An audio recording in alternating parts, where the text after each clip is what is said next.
weird. Oh, we can do that. Hi everybody. We can see it here, I think. It says waiting for Bob Moses. Oh no, but that's going to be delayed. All right. Yeah, we're good. And we're public. We are very public. Let's see. It's just going to be us sitting here like what people are going to be. Here we like, go. what? This is even better because now you can see all the things. Oakland, excited, waiting. Well, even we're getting an ad. Man, YouTube is really capitalizing on Here we go. All right. Yeah, the audio is muffled.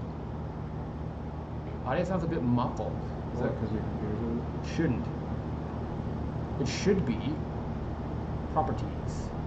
HP Pro X. Is this anything we're using? And I'm sorry if we butcher your handles because some of them are pretty interesting. That should be part of the fun. Yeah. Patronica 12 asks, "What's your favorite quarantine activity to do that doesn't involve music?" What would be yours, Tom? I don't know. Just go insane. I don't really do anything other than music. I mean, I like to read. To be honest, the quarantine hasn't really changed my life much, other than this is the last time I haven't been on a plane in like 7 weeks that I can remember. I do have to say though, the amount of news articles that Tom has sent me has increased tenfold. Yeah. In So the last couple of weeks. more articles, but I used to do that anyways. So I like to be able to see myself because I'm super vain. What's your favorite quarantine time activity? I think you know the answer to this. I do, but they don't. Video games. I play a lot. For those of you that don't know, I'm a pretty avid gamer, and been logging a lot more hours on the video games. So that's two things that are definitely outside of music. Is there a point in video gaming where like the amount of hours you've logged becomes embarrassing? No, I don't think so. I've had a long, hard think about that, and I just go, no, I haven't thoroughly enjoyed every minute dedicated to gaming in my life. Well, there you go. That's all that matters. Yeah. You know what? What's your favorite? Okay, we're gonna do our best to like toggle between questions that were submitted and questions that we're getting in this app, right? Like in YouTube, the YouTube, as Jimmy calls it, right now. But they're moving fast, so if we like miss you, we're sorry. But you know what? Just ask again, and maybe we'll see you next time.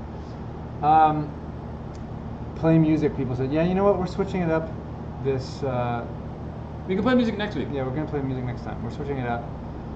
And okay, so what's our favorite venue type of concert to play?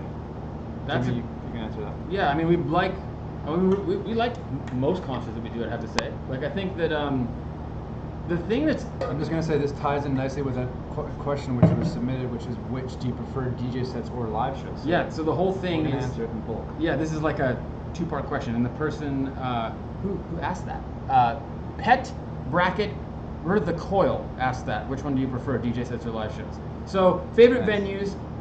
We love festivals. We love the intimate gigs. The thing that makes it fun is that they're all varied. I think if it was the same thing every time, it would be a little difficult. Totally. But the fact that it's so varied makes it really fun. And then also DJ sets or live sets, same thing. It's like the fact that we get to do both, that we can play as the band and then come back and our live sets wouldn't be our live sets without DJ sets and vice versa. Like they're sort of part of the same creative process. So I know that's not really an answer because you asked which one we prefer, but I guess the answer is that we prefer neither and we like both, and we like to have our cake and eat it too. So there you exactly. go. And then favorite venue, I mean, I gotta say Red Rocks, big surprise, but like no surprise really. It's pretty awesome. It's pretty awesome.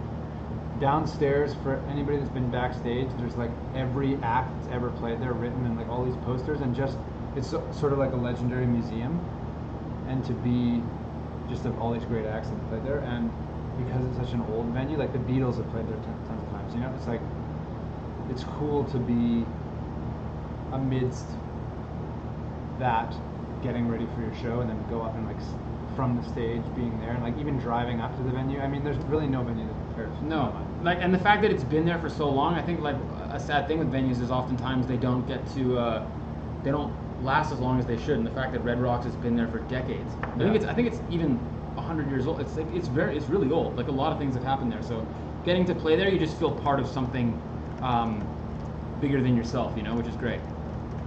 Yeah. Someone in chat asked which video games. I mean, I like them all. Like I just finished. I bought a PS4 for the sole sake of playing the Final Fantasy VII remake. So like that's how bad my addiction is. If I had to go get one. I mean, it's a great purchase. Favorite Depeche Mode album? I think collectively Tom and I would both say probably Violator. That has like a lot of. That is there another competing Depeche Mode album? I mean, I don't know. Maybe, yeah, but not to me. So there you go. I guess that's my answer. Yeah, we both collectively did pick Violator. What's your favorite city? That's kind of like not fair. Yeah. Is it? Because then we're gonna say it, and then people are gonna be like, "Fuck you, say it." But no, I mean, favorite city. This is not my favorite city to play, but just the city that I find really, really fascinating is in the whole world that I've been to is Istanbul. I just like it because it's like it's got that European feel, but it's just the history is crazy. It's like the fact that there's Asia and the Middle East, right? Yeah. Yeah. Europe in the middle. I guess it's like it's where Europe and Asia. Yeah. It's the bridge, and like and it's like just the fact of all the history that's happened. It's just like I love it, and I love the food and like the people, and we've always had great shows there. And it's been one of the places. It was kind of like the first far away place for somebody who grew up in Canada that like we went to. Yep. And they've always received us really warmly. So yeah, that's my answer. Do you have a favorite city, Jimmy? I mean, like they're all. I love a lot of different cities for a lot of different reasons, but I think like me and you have specifically connected over Istanbul for that reason. And I see a lot of people asking like, when are you coming back to Turkey? When are you coming back to Brazil? Any plans? Our plans are as soon as this stuff lets up, we want to go back everywhere. Ask coronavirus. Yes, yeah. As soon as that thing lets up, we're like, we want to come back to Turkey. We want to go back to Brazil. We want to go back touring everywhere. They said, do you plan to play in Asia, Japan? We've tried to go to Japan like several times, and for some reason it's never worked out. Yeah.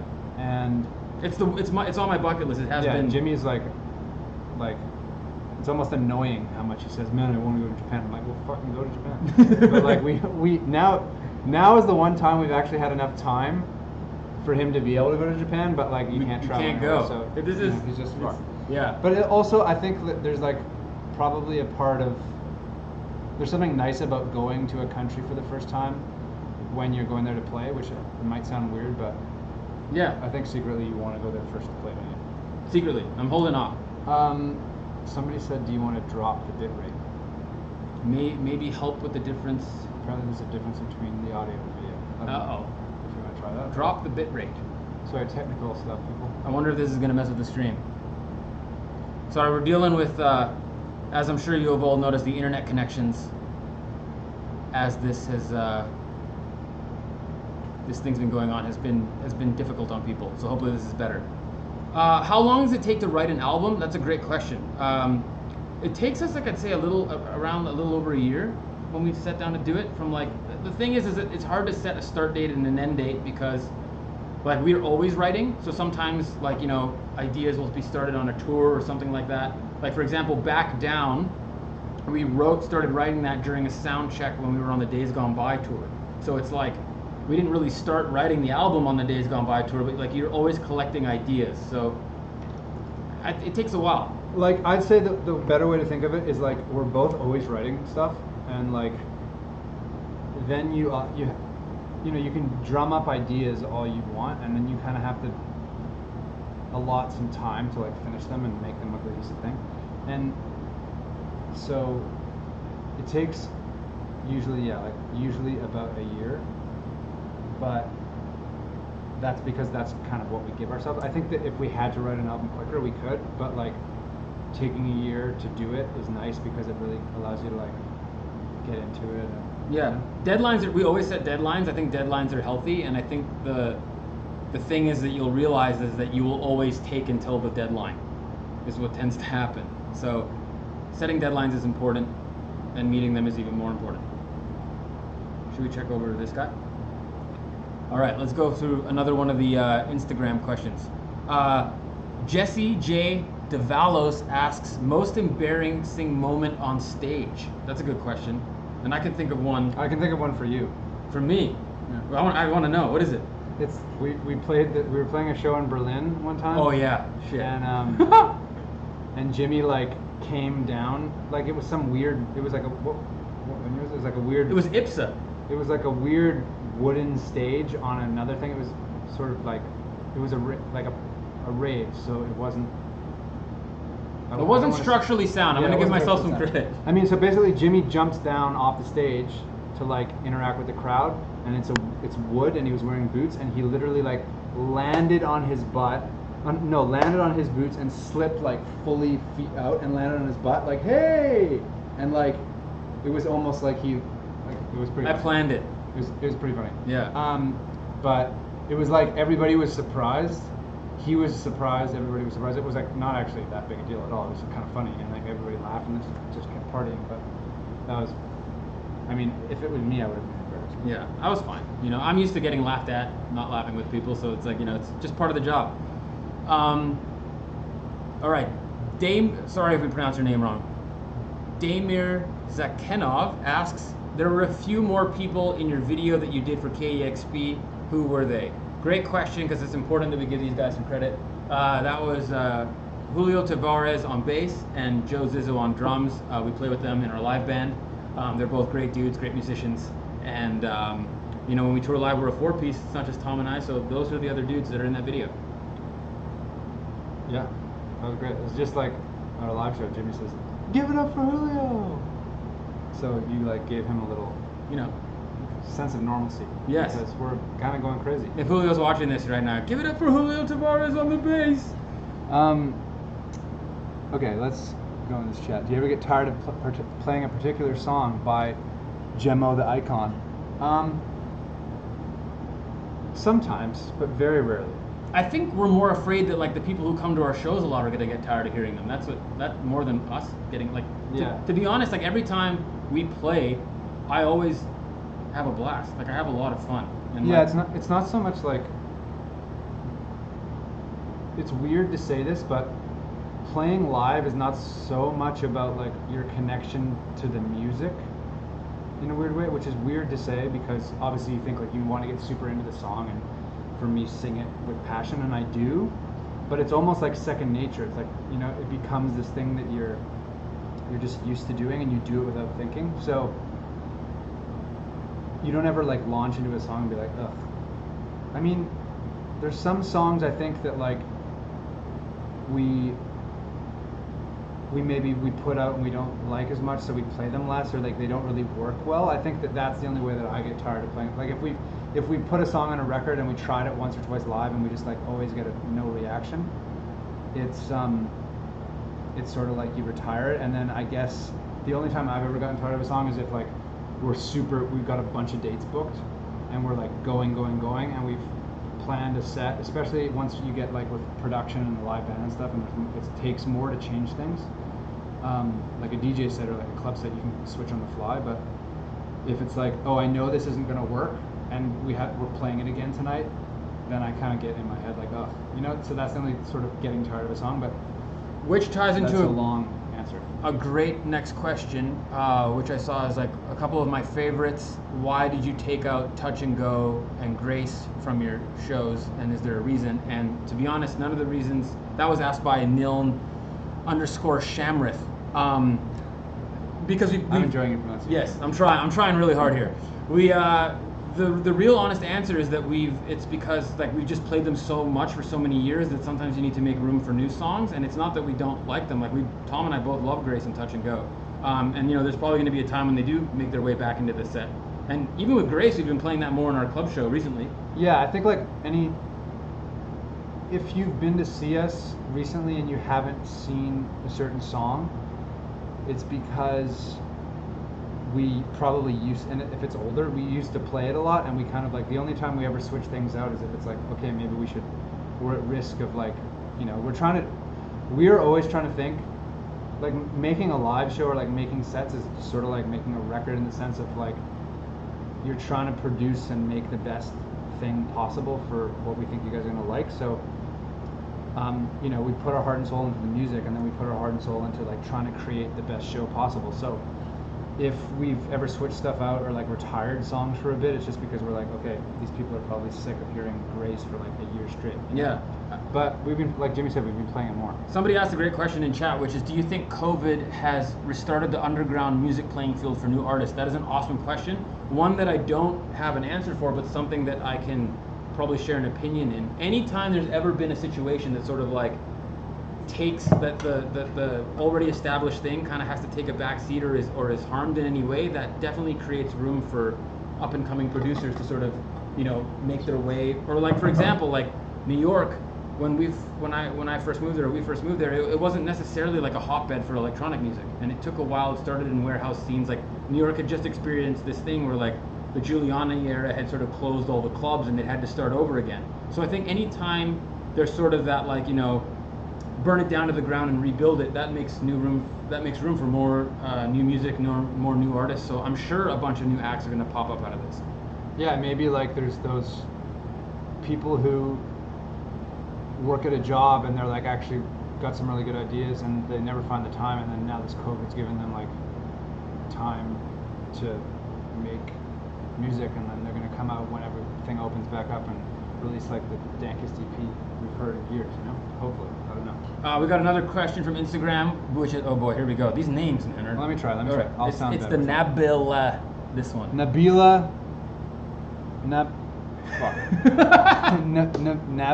Khalisha? Nabila, I don't know. Nabilad K. Halisha. I think that's it. I think that's K is her middle name. And her question, or their question, is any collabs in the future? Yes, we can't tell you right now, but there's gonna be a collab quicker than you think that we're gonna put out into the world. It's something that we've always thought about doing, and just like an exciting sort of part of the process.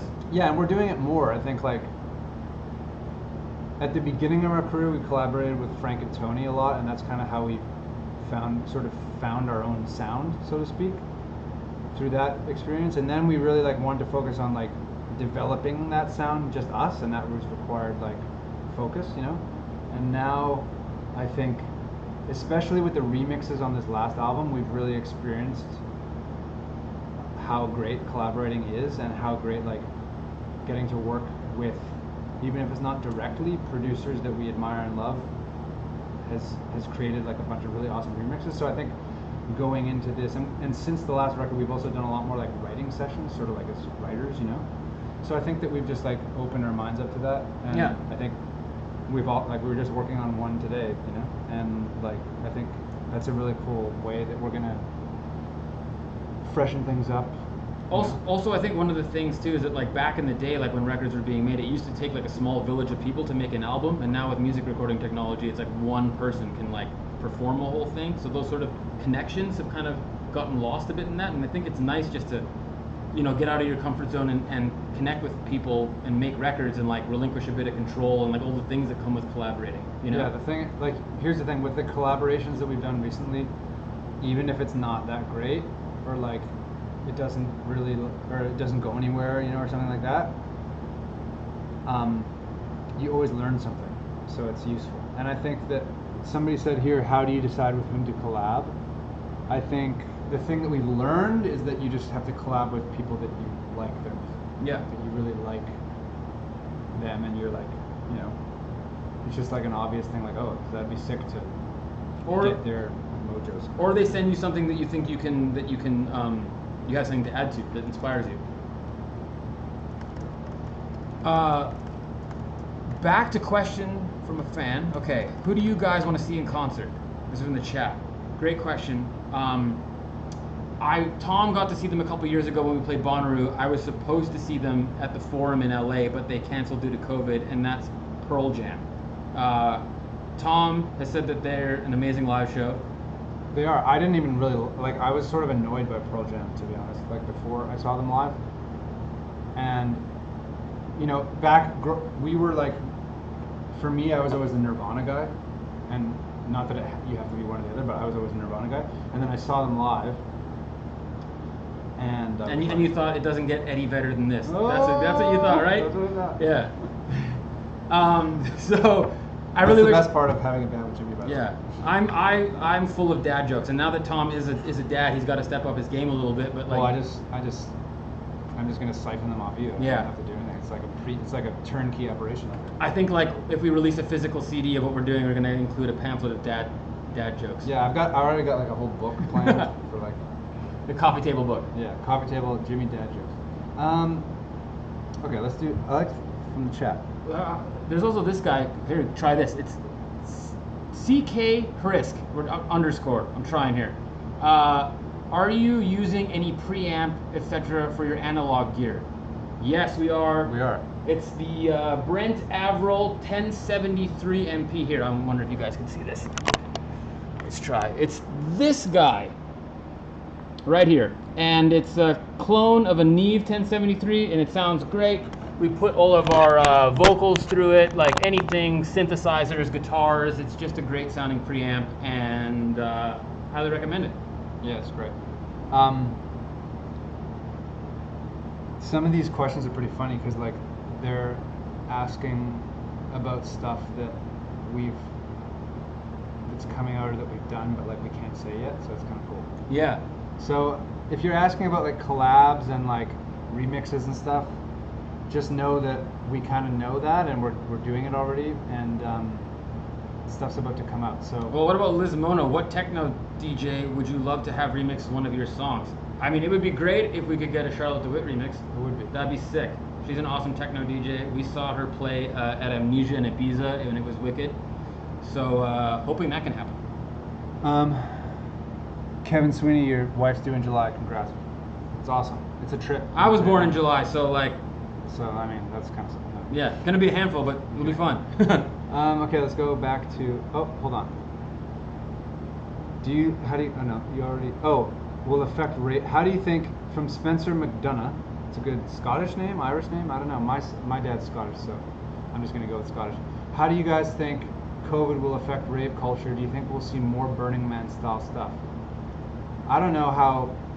I'm nervous about how this is gonna affect all concert culture, because like that's the, like kind of how we make our living mainly, but also it's like my favorite thing in the world ever. So I think that I watched the Elon Musk Joe Rogan podcast this morning, and while Elon can be a bit crazy, what he was saying kind of made me feel like a bit hopeful about things, and how sort of the same way that we like ramped up to it being super crazy, we might, like things might get better faster than we expect to, but who knows? I think that like it's going to be a while before people. Yeah. There's two things that can happen. It's either going to be a long time before people want to get back together in a concert, which I think is probably going to happen, but also on the flip side, once we get the go ahead, I think people are going to be so starved for it that they're going to be like super into it, and there's going to be lots of it.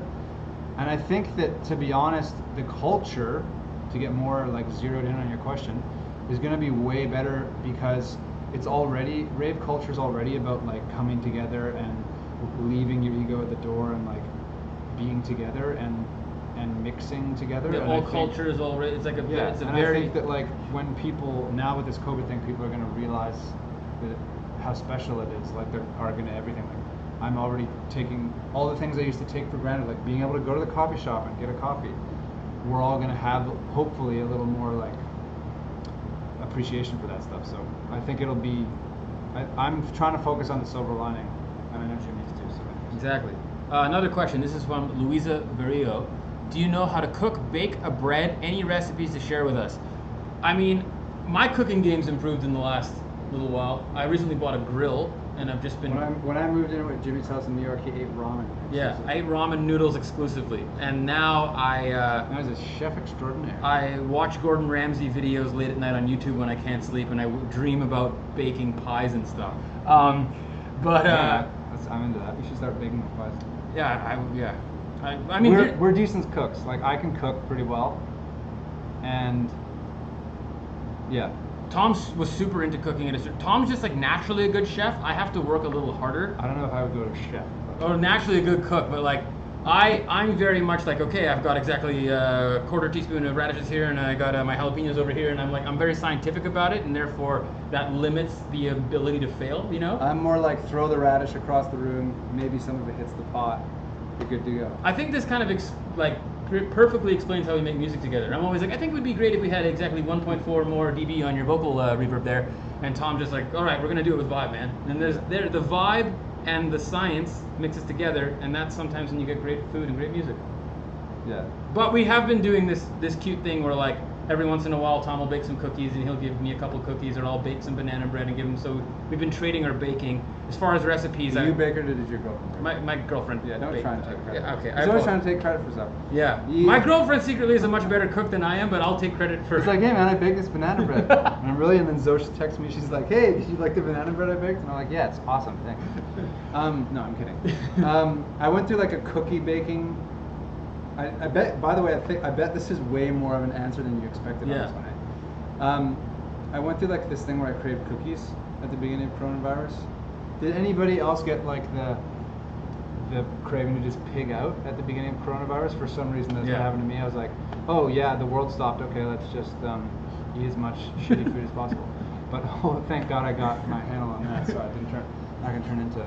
That's awesome. That This is a good question. Nathaniel, okay, I'm going to try. This looks like a Polish name. My girlfriend's half Polish, so I'm going to give this a shot and probably butcher it anyway. Nathaniel Pawolczyk.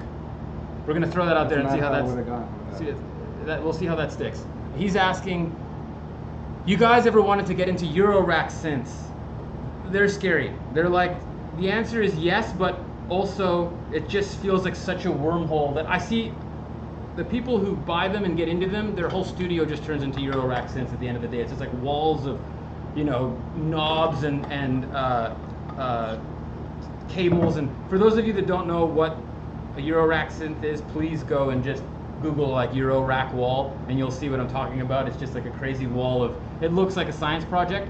They make amazing sounds, and they seem cool. Like I think it'd be cool to have maybe like one. But for me personally, I really like stuff that can be musical, I mean, not that they aren't musical, but I mean, I feel like as opposed to like plugging things in and like turning knobs, I prefer to like do something I can play. So that's just me, but I would definitely love to have. Yeah, I mean, you can build your own synthesizer, basically. If we had limitless money, we could just like. If we had limitless money, I could just like have a whole like wall section like Hans Zimmer studio. Yeah. Or if you look at Deadmau5's studio, he's just got like tons of Euro racks. But yes, in theory, yes, but at the same time, scary. This person, Jessica Nudo, baked the tastiest muffins ever during the last BobCast. Well, should have sent us some, thanks. Please. Oh, here's a good one. This is from here's an easy one to pronounce. Answers to Kitten. That's good. Easier. Thank you. I think you got the last one right though. Maybe I might have. Answers to Kitten. Tom, what's one of Jimmy's idiosyncrasies, and Jimmy, what's one of Tom's? That's a good thing. I think I have a lot. The best one of Jimmy's is when he gets super excited when he's dancing. Like when he's dancing, he's like dancing normal, and then if he hears something that he really likes, he gets like super excited, and it's like he's gonna take off like a rocket ship. And so I kind of know that I'm hitting a good stride, or like we're hitting a good stride somewhere. So that's one of his like things that probably not too many people know, but like is super awesome. So yeah. I have a more funny one about you. So this is the thing that happens when you tour, especially in the early days. We used to like share hotel rooms and stuff, and even once or twice we only got a queen size bed and had to share the same bed. And I remember when Tom is like about to go to sleep, he like twitches his foot, and it reminds me of when my golden retriever was sleeping, and like she would dream of chasing squirrels. And I know that like to some people it would be like annoying that you just hear like with the foot. Yeah, I do that. And to me, I would just think, oh, there's Tom chasing squirrels again in his sleep. Yeah, it's actually hi-hats. It's okay, he's coming up with beats. It's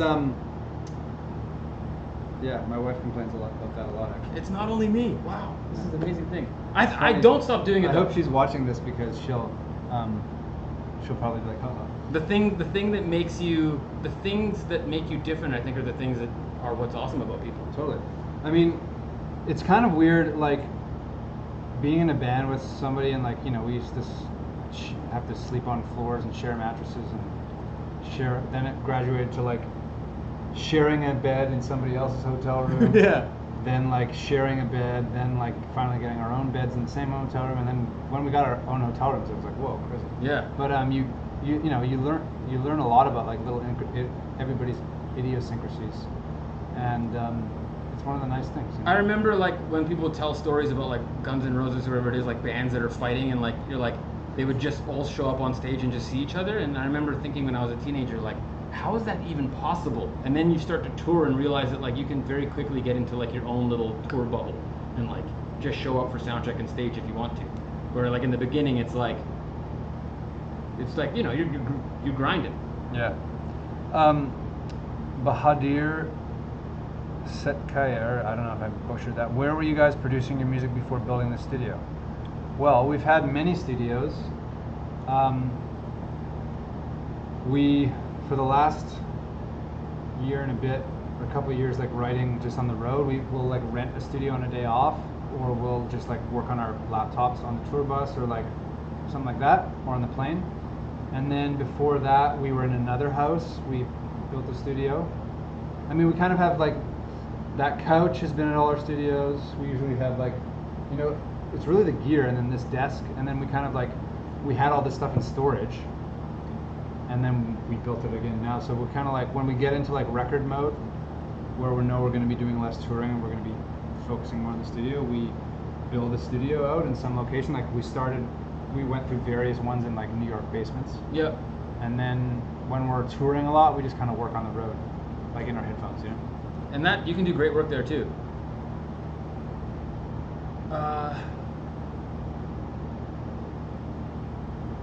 What are your favorite podcasts? By Angela Sevilla. I listen to mainly the Sam Harris podcast, and The Writer Is. It's a great one. That's Ross Golan, right? Yeah, Yeah. That's a good one about songwriting. And Joe Rogan's podcast, we're both big fans of. I'm going to pull up my phone and see. Those are my favorite ones, and then I also listen to... Song Exploder's good.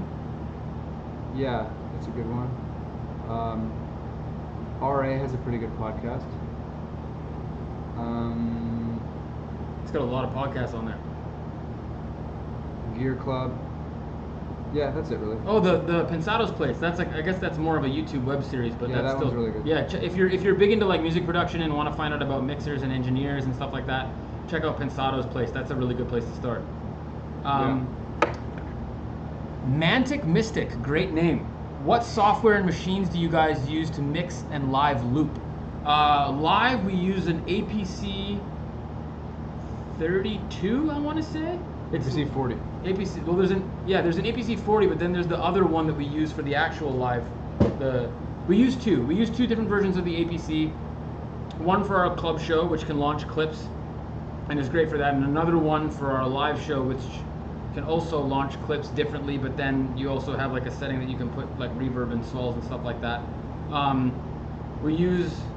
We also use an Akai keyboard, the Advanced 61, and then I think the real guts of the operation is really like the Computers. the RMEs and the computers, like the sound cards, because they're like, we have a drummer playing and he's triggering samples, which are then going to front of house, and like, so there's a lot of like effects and automation that are happening in the show that are sort of done off stage, that like when Tom's singing or when Tom's playing guitar, certain things happen that's either our front of house guy is doing, or if my keyboard patches are changing, that's all happening off stage. So we just all have to focus on playing like the music as best as we can, And not screwing up. and not worrying about like, oh, I got to make sure that I'm on the right patch and the right settings, you know. So I think the most sort of impressive part is like we use RME, the Fireface things. We use another thing called Orchid. They make these switchers so that in case we have any power outage or anything, it automatically switches. So there's like a lot of great technology that you can get and use for a live show. Yeah, and like when we, that's I'm not gonna add anything to that. That's like just the only annoying thing is you have to have like you have to have a backup rig. Yeah. So like you basically have to have a rig and then you have to buy it again and then have the switcher Jimmy's talking about, so that if like one shits the bed, it just switches automatically. It's hardcore, man. We played a show in Austin. Like we did a tour with Phanogram in the fall, and we played a show at Stubbs in Austin, and it was no joke, like 101 degrees Fahrenheit outside. during sound check. Oh, yeah, that was cool. And it was like so hot during our gig that like our computers, one of our computers fail, stuff happens, you know, and that's why you have to have a backup. But it was so hot that somebody had to go out and get dry ice, put it in a garbage pail, and put a fan so that the dry ice smoke would blow over the gear. So us in Fanagram, I mean, it looked hilarious. It was like these fans duct taped to garbage lids with smoke blowing over them just to keep the gear cool, so we could play a show. That's very funny. Ali T, what do you admire most about each other? Aw. That's cute. I admire Jimmy's beautiful, luscious. No, I'm kidding. I admire his. He's always like, he'll almost always find the positive in things. He's very like happy-go-lucky, chipper person, and he's like hilarious, and he's got like a very categorical mind. Like he can like really like remember stuff from back when, and so I mean I realize that's three things, but those are the three top things I love about Jimmy or admire about him, because I'm like, I can't remember where we were like 3 years ago on this date, and he can, and so I find that like we combine our brains really well. Like the things that I'm bad at, he's really good at, and things that I'm strong at like help him, you know. So the yin and the yang. Yeah, and then like sometimes I can be like cranky if I'm tired on the road, and like moody, and like he's always cracking a joke or like something like that. It makes me laugh and makes me not take shit so seriously. So it's those are the things that I admire. And what I really like about Tom is he's extremely thoughtful and determined, and those are two different things, but I'll just I did three, man. Yeah. Like Tom he can look at my face and know immediately, like he'll be like, dude, what's wrong? And like he's very inquisitive, and he's very good at giving advice, and he's very good at listening, and very good at like, you know, he's in a friend, he's what you want as a friend. He's got your back, and I know that through and through. And he's also extremely determined, and like for me, like, you know, I'm playing video games, I'd eat dessert all the time if I could, and like Tom motivates me to like, oh shit, this guy's counting on me, I better step up my game here. So he keeps me on track, and yeah, but is also there for like if stuff's bad, I know he's got my back. Yeah. We're really like brothers, really. Like, yeah. I mean, like, I have a brother, so Ian, sorry, but no, I'm kidding. I also love you. But like it's like having another brother, which is cool. I like this guy's tactic. He's written the same question in caps like 10 times so that we'll answer it. Carmania Meta, when is the next album coming? Really hope you read this. Copy paste, copy paste, copy paste. We have music coming out this year, and that's all we're gonna say. But look forward to it, because it's coming out soon, and then we've also got more music coming out after that. So we've been working on a lot of stuff. We've got lots of stuff. We got more stuff than you think. If you look at our tour schedule, you'd be like, whoa. But we have some stuff coming out soon. So hold tight. That is the most I'm going to say, because I probably am already going to get a call from the label being like, you're not supposed to say that. We got Jesse Faubert. Hey Jesse. How do you feel about where dance music is right now? Who are some artists and producers you feel are moving things forward and innovating the music, production, artistic form, or otherwise? Great question. I feel like dance music's in a great spot. Like I feel like it kind of feels like, you know, you had the EDM thing, which was kind of like almost like the hair metal of music, and now you're sort of getting into grunge. Like EDM artists. Sorry, we like. Well, I mean, maybe they love hair metal. I mean, I love hair metal too. I love hair metal. So that wasn't a diss. That was like more of a cultural comparison, I would say. Yeah. So, and now with like somebody like Billie Eilish who's come in, it's like she's taken a lot of underground dance music sounds and sort of brought them to the forefront. Like even something like the new Weekend record has a lot of underground dance music tones. Like he's even worked with like Nicolas Jarre or that looked like you pointed at me and it was like he's worked with Nicolas Jarre. I haven't networked with Nicolas Jarre. Or Gesaffelstein. So I feel like pop music is kind of working its way toward underground, or what was underground dance music, and now that's just cultivating the underground dance music scene even more. On the last podcast we did, BobCast I should say, which you can check out, we like mentioned like this Tisha. Yeah. She's great. It's capital. We don't actually know how to say it. Jimmy was like Tisha. Tisha. And I was like, it's Tisha, isn't it? Yeah, maybe we're gonna message her on Instagram. We should Yeah. set a bet. Is it Tisha or Tisha? I think it's Tisha. It's probably Tisha. But Because that's like somebody's name. But I'm gonna go with Tisha because I need to like bet on a horse in this race. Tisha. So we'll If make her name is that, then that's actually more awesome. And when I meet her, I'm just gonna Tisha. probably embarrass her. Anyways, it's capital T, capital S, capital H, capital A. Go check her out on Spotify or whatever streaming service you use. Her music's awesome. Another guy named Durant, we've been liking. Yeah. There's tons of people. Tom's brother is Ian, who did a remix of our song "Enough to Believe." Is actually an amazing producer. Yeah. I think like dance music like throttled up with the EDM thing and became like ubiquitous, and I think that the really good thing about that is that it made American pop culture take electronic music seriously in a way that like that sort of a new wave of electronic, because there was a lot of it in the 90s, but that was still very like, if you didn't know what you were talking about, you could be like, oh, this is a rock band, right? Yeah, like whereas Prodigy like, and Chemical Brothers rode that wave. Whereas like now it's like, oh yeah, that's definitely not a rock band, that's a computer doing the beat. So I think it's opened it up really well, and I think it's now sort of like settling back into like the sort of underground, different nuanced bits of electronic music are coming forward, and like people are a lot more interested in it, and I think that it's like just surviving and thriving. So I think it's like I think dance music's in an awesome spot. Yeah, agreed. What country? Lee Ackerley. I don't know the answer to this question, so you might get mad at me for reading it. But Lee Ackerley said, "What country do you think does house electro the best?" Wow. I don't even know. I mean, it's gotta. Do you know? I don't know. House electro. Yeah. To be honest, I'm not even 100% sure. I hope house. Here, you know what? I'm gonna throw out a good answer here. I'm gonna say France, because France has got the whole house electro thing. Yeah. They've kind of been like the pioneers of that for a long time. Like you got Daft Punk, you got Justice. You know, you have the whole Ed Banger label that they're involved with. Now you got Gesaffelstein. Like I think that French electro has always been something that's it's a very recognizable sound and a very sort of timeless sound. Yeah, you know, I agree. it's not so different from Italo disco, but like I feel like French. I don't know. I'm gonna say France. That would be my. Yeah, I mean, I agree with that. I think house, just like obviously America, but Now, yeah, or UK. yeah, now. Yeah, and even Australia. Like, there's like I feel like house music. House is like too ubiquitous. It's like saying like, Yeah. who does rock music the best? Yeah. Okay, so let's go to some more Instagram questions.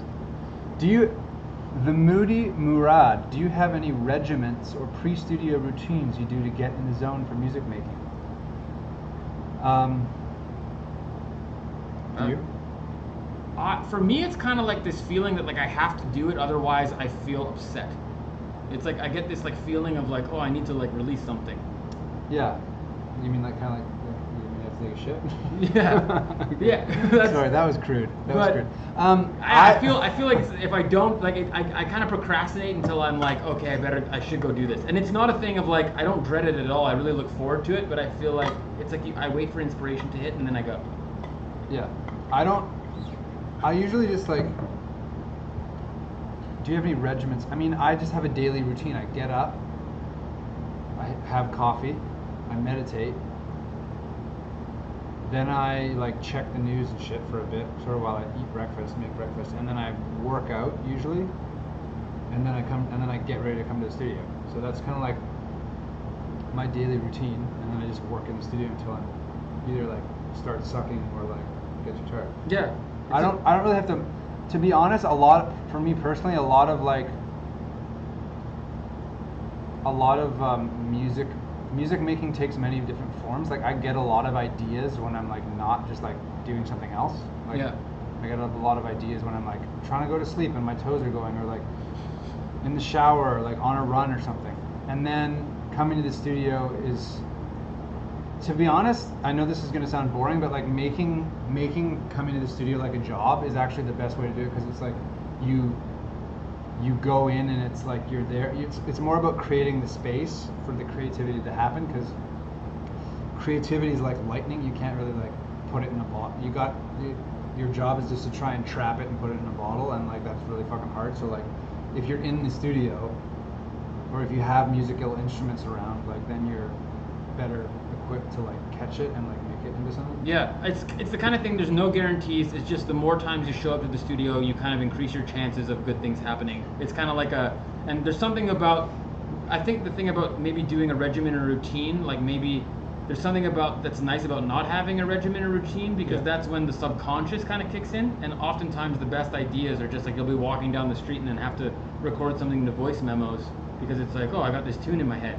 Yeah, it's definitely good to get back to like what we were saying about creating the space at the studio. You definitely get in a mode where you're like you're doing it a lot, and then so it sort of like opens up a door. Like, you know, it's like you're always there's always like a trickle of creativity coming out, and sometimes you feel more of it and you create more. But like if you're just going to the studio more often, then it's like you open the floodgates and like whatever's coming out can allow itself to come out more. And then good question, Titan. Do you have a notepad for that, or do you just remember it? I sing it in voice. Yeah, the voice memos. Voice memos, baby. That's like the. I read an interview like that Kanye said that on his last record he did like half of the songs are like literally the tracks on the album are the voice memos. That mic sounds He's great. Like best microphone in the world. Yeah, like the compression on the voice. Like I mean, we haven't done this, but like. Oh, actually, that's not true. There's a couple like found sounds that we did, like recording sounds in the subway, that we ended up using voice memos for. But there's something about the compression on an iPhone that just kind of sounds awesome. Yeah, it sounds great.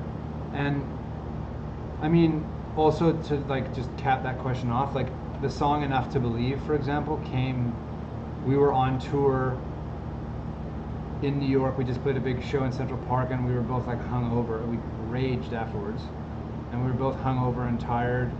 And we like I didn't want to go into the studio, I'd say that much.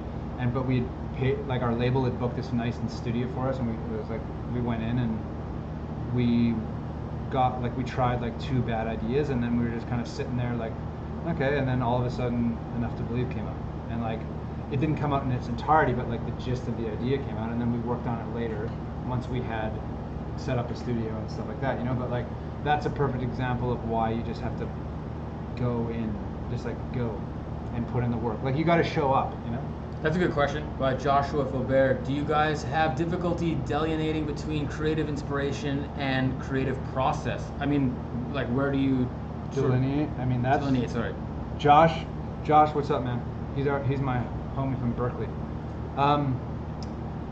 That's a very like. That's funny that you asked that question because that's a very you question. Creative inspiration and creative process. I mean. Not really. I mean, the only thing that makes me think of is if you get stuck. Yeah, but I would say like Tom's always said this a lot is like a good, and this is a quote, is like a good act should sort of sound like older influences put together, but sort of like a new take on that. Like for example, on the last record, I listened to like 9 Inch Nails. The Downward Spiral a ton, and I remember sitting down to write a bass line for the Heaven Only Knows, and like that's a very 9 Inch Nails-y chord progression and bass line, but then you take it and it turns into something new. Like that's kind of, it's like when you're channeling your influences, you're never going to do it exactly like them, so it inherently sort of becomes its own thing through you. And I think of like a lot of stuff, like, you know, Guns N' Roses were trying to do an Aerosmith thing, but they just did it their own way, and Aerosmith are trying to be like Led Zeppelin, so it's kind of like there's a line there that naturally forms. You know? Yeah. Hope that answers your question. Yeah, sorry, Josh. I mean, I might be just too stupid to understand exactly what you mean by that, but we swung at it two ways. We took it, yeah. Reach for the fences. Yeah. Cindy, do you guys have some music bucket list items, aka winning a Grammy or performing at a sold-out stadium in Rio de Janeiro, etc.? Both those things would be great. I'd like to. My sort of goal is personally, and like I know that we share this, is to like just make music that makes as profound an impact on as many people as possible. So I think we've already like achieved a lot in music, and like it's nice to, like, for example, back to the other question, like Jimmy's more of like a, you know, he's like reminds me to enjoy it, you know, as opposed to just be focused on the next thing. But I would love to be able to make some music that was powerful enough that we got to play like a stadium in Rio de Janeiro. That'd be awesome. But I think it's not like if if it doesn't happen, I'm not gonna be like kill myself or something. It's like you gotta. It's always like weighing off. You know, where you are at and where you want to go. So like I think you know, the thing like winning a Grammy, like we went to the Grammys and a remix of our song won, and that's cool.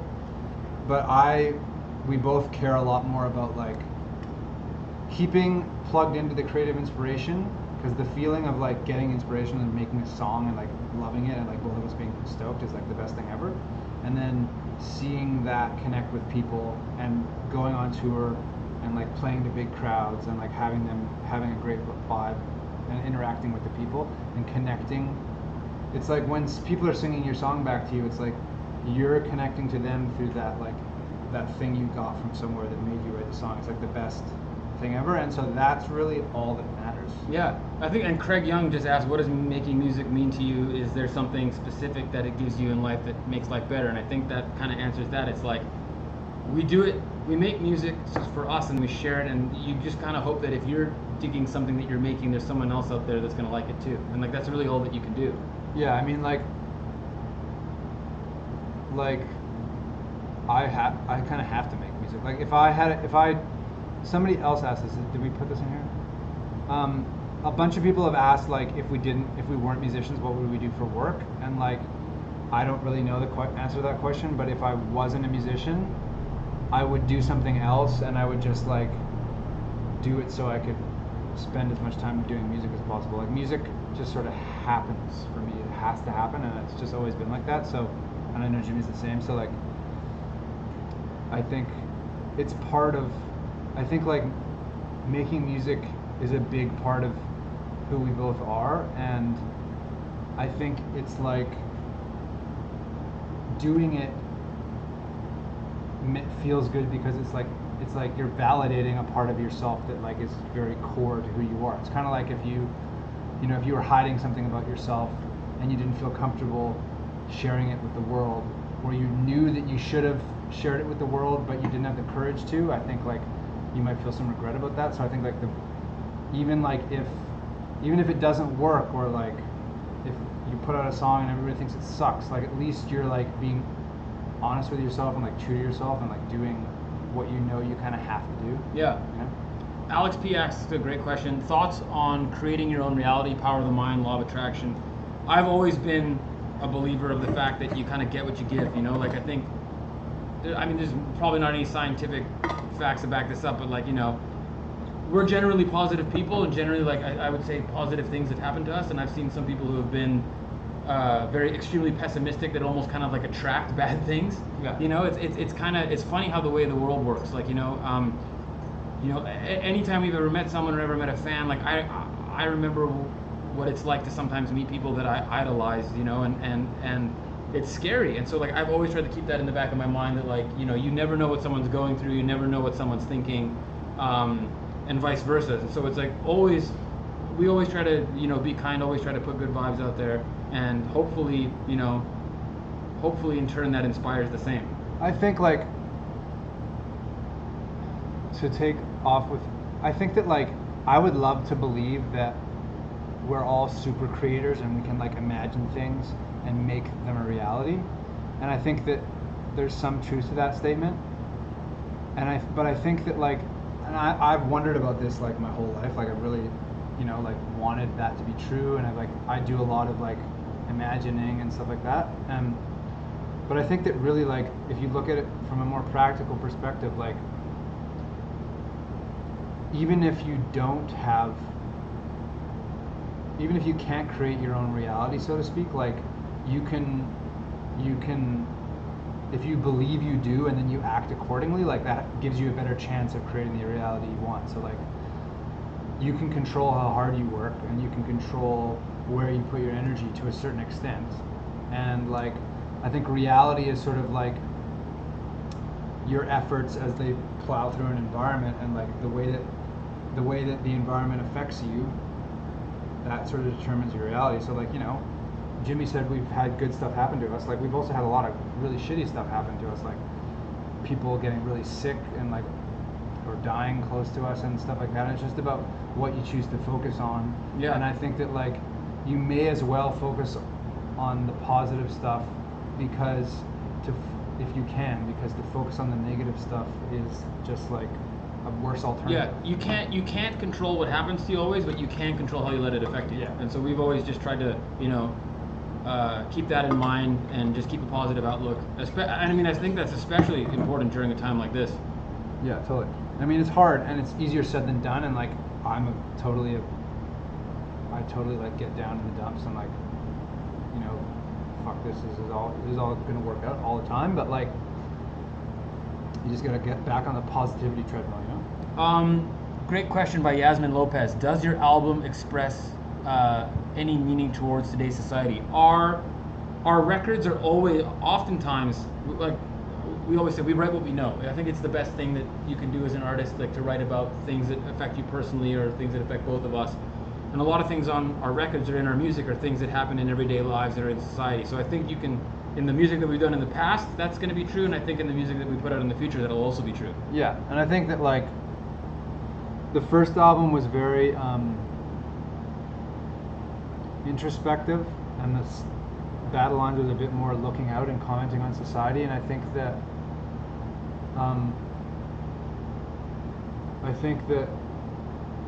yeah, like I'm really interested personally about like trying to figure out how we can talk about like how what's happening in the world affects us. And I think that that's sort of like the next creative thing I'm thinking about in terms of like lyric writing, is like how do we make it so that, because there's a tendency for you can write songs, or at least I feel like we can sometimes like write tunes that are a bit like almost like we're writing a piece of commentary on society, and I think that's less effective as art. I think it's more effective like to write about how your judgment of the situation makes you feel, because that's when you're listening to music, like that's all you're doing. Like even if you're listening alone, like you're listening for you're having a feeling connection with the music, So yeah, anyways. you gotta take a stance on something. I think that's more powerful. Dominic Collins, do you guys pay attention to data insights from Spotify, Apple Music? Is that a function of someone at your label? We do. Short answer is yes, and our label does entirely. So like, for example, we check it every now and again where we're like, oh, this is how many streams we got and this is how many stuff, but like also you can drive yourself, if you're like living for likes, like you go insane. So yeah. I think there's definitely people at our label, like that's their job, is to analyze data and like try and like run a business, but thank goodness we don't have to do that full time. I think the thing that's really awesome is now more than ever, especially with Spotify, you can look and it says 40,000 people a month are listening to you in Mexico City. It's like, why don't we play a show in Mexico City? Like you can literally like book and route tours about, and there's places that might surprise you that have high listenership. So it's really cool as an artist to know all that information. Yeah. Pepa I don't know, Ramirez, I don't know how you say your name, but any advice for beginners who want to learn to mix music just for fun? How to get started? Good ways to learn. Like download like Rekordbox for free on your computer. Oh, good. I guess you have to specify. Does he mean mix music as in DJ, or mix music as in like for mixing, like to make it sound better? Why don't we answer both of those questions? Yeah. So if you want to mix tracks together like a DJ, get like some free DJ software like Rekordbox and just like go on Beatport and like, or go on Apple Music has good playlists, and just like go through and get a bunch of songs that you like, and then just in your Rekordbox like try messing. You can watch tutorials online. Just like start putting them together. Be like, there's this key wheel online you can look up, find out what key they're in, and just like put them together and see what feels good, and then just try messing with that. And if you have some money, get like a little mixer and like a tractor box or something, or like get Tractor, or get like some CDJs if you want to splurge. And yeah, I think like entry level, you can get one of those little Tractor mixers, and then you can start there, and that you can mix. That'll get you into the vibe of learning how to DJ.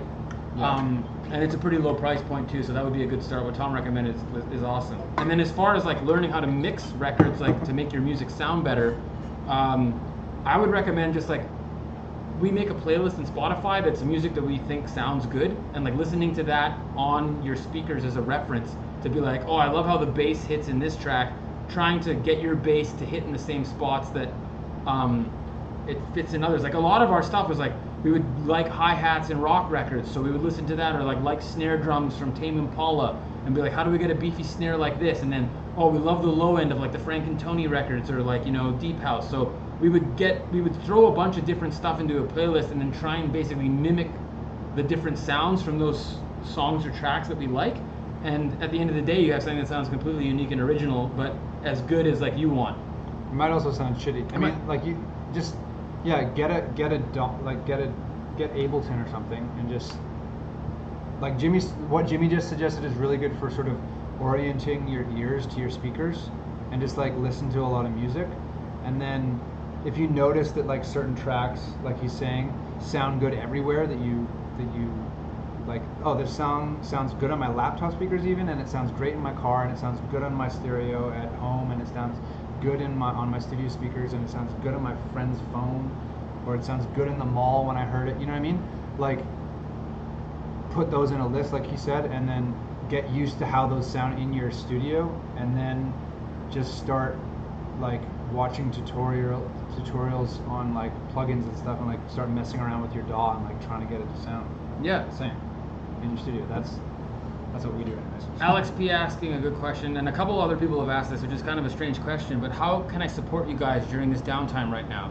I would say tuning into this, you know, listening to our music, that's awesome. I mean, I think Tom you and I... can send checks too. No, Tom and I were talking that we would like to sort of, I know Music Cares is doing a great thing for people in the music industry, like all the roadies and people who set up festival stages, and, you know, a lot of people in the music business right now are not employed, and they're setting up a charity to help with that. So I think going there, looking for Music Cares, and maybe helping that out, you know, that'll help. So that there's venues for all of us to go to when this is over, and that there's, you know, people to set up festival sound, and people to run desks, and all these, like, so many facets of this industry have been affected by this. And I think that, you know, we just want to make sure that when we come back, all of us as fans and as bands, that there's venues and there is places for us. So I would say first support those causes. Yeah, and like you just stream our stuff lots if you want, you know. Just leave it on while you sleep.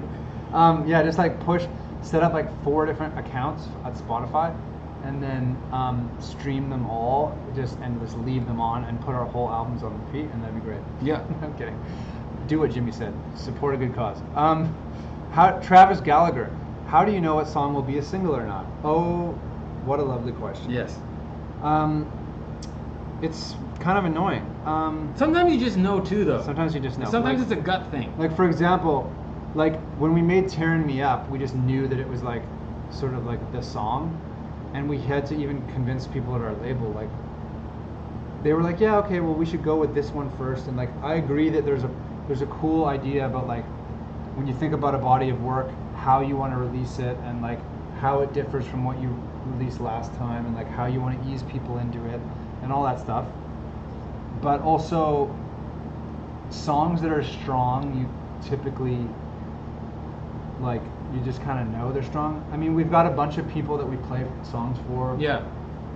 that we kind of trust their opinion, and it's sort of like getting to know your speakers. Like, no speakers are perfect, but if you know generally where their weaknesses are and where their strengths are, then you can kind of judge what's coming out of them well. And it's the same with like, we know like this person likes this kind of music, and they'll listen to our music and think this way, and this other person likes this kind of music more, and like we kind of fine tune how we interact with those things, with those opinions. And then, you know, our manager has an opinion, a label has an opinion, and we kind of just like, we kick it around until we find out what is, you know. Yeah. Like this, it's interesting, like this last record, we like, no, I guess we kind of knew. I was going to say we got it wrong once. Like, a lot of it's just guessing too. Like, you just try. To be honest, the nice thing about streaming is that like, you can actually know a bit more like which songs people like. Yeah. You know? So like, we didn't think, like, we knew enough to believe on this last album was a good one, but it didn't really have like single potential. Like, it didn't have like, I work at a record label and this has a chorus that comes in here. Yeah. So we weren't so sure about, we just knew that it felt really good. But that was a nice one. That was like sort of validating for me anyways, because like, it's one of our most popular tracks of the last record. Yeah. And then like the Jamie Jones remix is like, that's the thing. Now with streaming, it's like the band doesn't decide the singles, the audience does. Yeah. Like you can be like, here, I think this is our single, but at the end of the day, the numbers don't lie. So it's like, it's cool. Yeah. Numbers don't lie. I don't know why I found that funny. I mean, speaking of which, we got time for a couple more, and then we're actually going to get back to working on some new music. Yeah. So we got a couple more questions. This is a good one. Peter Davidson asking, who is the better dancer? Definitely not me. Well, I mean, I don't know if you've watched any of the BobCast, but I think I just spaz. I don't really dance. I just shake uncontrollably, and I'm so excited that I can't control my body motion. That's like when Jimmy's about to take off like a rocket ship, Yeah. like I said. He, like, you can tell. So I think that qualifies as better dancing, personally, because I don't have a, you know, I can't dance. Yeah. So I just like sort of shake weirdly, and you kind of have to just like, that's having a guitar on. Like, I know a few moves that like don't look super stupid with a guitar on, so I just sort of stick to those and try to not venture too far. The nice thing about being on stage is that you just like, typically good performances are when you just like, the Jimmy Let Shimmy, yourself- someone's called it. That's awesome. That's what, like, there's sometimes like better performances are when you just let yourself go and you don't really like, you're not thinking like, okay, now I have to do this dance move here and this. So I think just letting yourself be free, man, you know, yeah. it's the key to good dancing. Dance like no We one's suck. watching. Yeah, we suck at dancing, man. 'Cause Jimmy's good. Jimmy's got the Jimmy Shimmy is like infectious, which at least that's like good, you know. The Jimmy Shimmy. That's Thoughts we on gotta- LSD? I don't know what that is. What are you talking about? Collaborate with Nine Inch Nails? Yeah, I mean, of course, who doesn't want to do that? Okay, sorry, I've gone off script. I'm just like reading things randomly. Long live the Jimmy Shimmy. I agree. Jimmy is the greatest dancer in the world. Sure, that's Yeah. you have it. I've man. also heard some people, like when we were doing the Beatport stream, people referring to themselves as the Bob Mob, which That's awesome. I think the Jimmy Shimmy and the Bob Mob are two quarantine phrases that we're gonna have to adopt Yeah. forever. We You should know? make- How would you guys feel about being called the Bob Mob? Like newsletter. What's up, the Oh, Bob no. Mob? Maybe that's not a bad. We got the BobCast, the Bob Mob, the Jimmy Shimmy. You guys are gonna get tons of emails, and you're gonna be like, "I'm over it with this band." Travis Gallagher, what's your favorite kind of tacos? This goes well with a question that came on Instagram. Where's the Texas question? It's right there. Imari Gus, what's your favorite thing to do, places to eat in Texas? And are we gonna say Torchy's? Is that what we're agreeing on here? Yeah, we're gonna say Torchy's. We're gonna say Torchy's. I Torchy's I tacos. knew where he was going with this. Torchy's Fucking tacos. delicious. Yes. Do they have that here? I don't know. They should. Oh, my Torchy's God. Tacos, Austin, Texas. We've also had their satellite location in Denver. See, this is what I'm talking about with the memory. I wouldn't remember Delicious tacos. I know they're probably not like they're no way legit authentic Mexican or anything, but they're just that. delicious. Now, can you anyways. recite any menu items? No, they've got some interesting ones though. Ah. They're delicious. Go to Torchy's Tacos. Please, if you live in Austin, order them delivery for yourself and have one and take a picture and send it to us because I would kill for a Torchy's Taco. Yeah, right now. Torchy's Taco in Texas. I mean, but if you're going more classic, what's your favorite kind of? Taco Zone here in LA is Tacos. pretty great. I like probably just carne asada. Salazar in LA is like probably my favorite. I know that's a bit bougie for tacos, but it's delicious. Yeah. Tortillas, oh my god. You're killing me with like the quarantine limits Man. on food. Heads up. Somebody said they have Torchy's in San Diego. Oh, they yeah. do. So shout out All to San Diego. We're leaving right now. We We're gotta going leave. to San Diego. Torchy's. Yeah. Save a spot for us on that curbside pickup. We're coming. Can we get a Moo Bob Moses? You just got a Moo Bob Moses. I don't know what that is. I don't even know what that means. But Moo Bob Moses. Sarah Jack, for the love of God. I'm going to take that as a compliment, but I don't know what that means. Sarah Jack mood.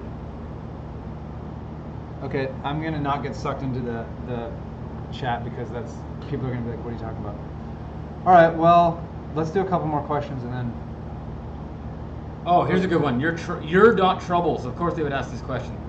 Any funny stories during your tours or concerts? I can think of one. We played the El Rey in Los Angeles before Coachella, like 2016, and I don't even know the story. yes, no, you do.